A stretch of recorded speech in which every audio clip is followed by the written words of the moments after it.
Hey everyone, this is Caisha with TGN, once again bringing you a guide to Blade Lord Tayak, the second boss in the Heart of Fear instance. As usual, normal mode mechanics will be covered, and then I will discuss the differences that happen in heroic mode. Tayak is a two-phase fight. The first phase lasts until the boss is at 20% health. There are two softened rage mechanics in the fight, meaning eventually he will deal so much damage that you will just swipe, rather than a hardened rage like Garajal, in which everyone blows up at X amount of minutes. Phase 1 is mainly about positioning at any one time, as there are 5 separate things the boss does. The first thing is Tempest Slash, which basically sends a tornado at a random raid member and will stay in that place for the duration of Phase 1. It knocks back and damages those that come into contact with it. The most important thing with this ability is to position the ranged and healers near the walls, and if a tornado comes at them, adjust positioning so they are hugging but not hitting each tornado. This will become very important since it is one of the soft and rage mechanics, and the less tornadoes you have to dodge in order to collapse for unseen strike, the better. Unfortunately, due to other mechanics, you will not be able to stack up in ranged camps, and your individual raid members will have to adjust for themselves. The second ability is Unseen Strike, which again is cast on a random raid member, melee or ranged this time.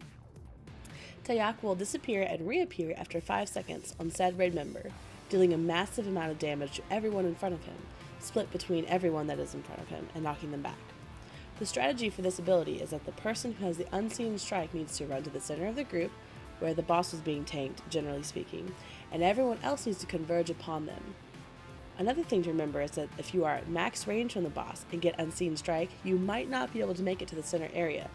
Thus, when Unseen Strike is about to happen, running in a bit would be helpful. It is important to have a healer cooldown rotation for this, either as it happens or right after. The third ability is called Wind Step, which is a debuff that hits a random raid member, and those 8 yards around them, thus you can't stack up, every 30 seconds and lasts 30 seconds. It does a lot of damage, so having multiple people with the debuff is unadvisable. Spread out if you can.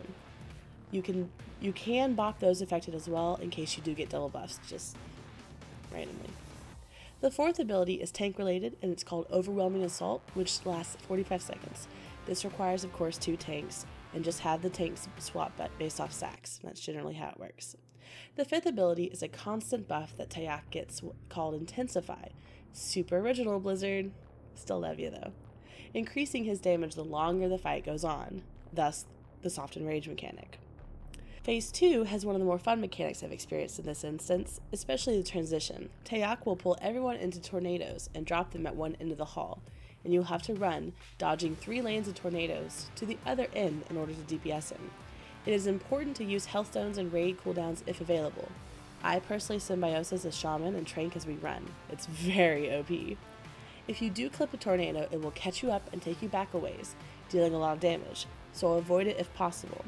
Sprints, stampeding roars, etc. are very useful for this part, just keep in mind that you will have to do it twice. Regardless of how well you dodge tornadoes, inevitably you will arrive at the end of the hall with low health and lots of healing needed. Healers will need to focus on DPS at this point, not tanks since he doesn't do any melee damage. At 10% health, he will again jump to the other side of the room, and you'll have to do this a second time. It is unlikely that you will even get to do it a third time, as the stacks of Intensify will make it impossible to survive. What a lot of guilds, including mine, do to help out with the second transition is to stack on him around 12%, and then one healer and a few sprint classes, rogues or druids, stay behind to ensure that he reaches 10% and transitions correctly, while the rest of the raid hops a ride on side currents, which takes them to the other side of the hall without having to dodge the 3 lanes of tornadoes.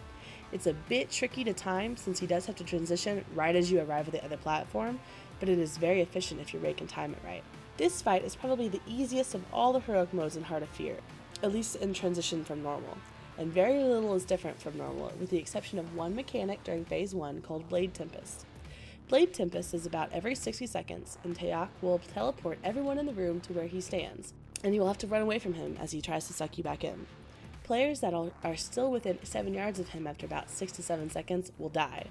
The best advice I can give you for this, since it sounds simple, but in conjunction with all the other abilities in Phase 1, this makes positioning and timing pretty tricky, is right before you cast Blade Tempest. You need to run a little bit closer to the boss, because the farther you are, the more time it takes you to travel, and thus it makes it harder for you to run away in time. Also, using stampeding roars will be immensely beneficial. If you've mastered the rest of the abilities on normal, including when to use raid cooldowns, Phase 1 unseen strikes and Phase 2 transition, and how to control the positioning of tornadoes, this fight will be a breeze on both normal and heroic. It is, however, very much a DPS check. Once again, this is Caisha with TGN. Hopefully you found this guide informative. If you did, be sure to like and subscribe to TGN World of Warcraft. Until I see you again, don't forget to have fun and smile.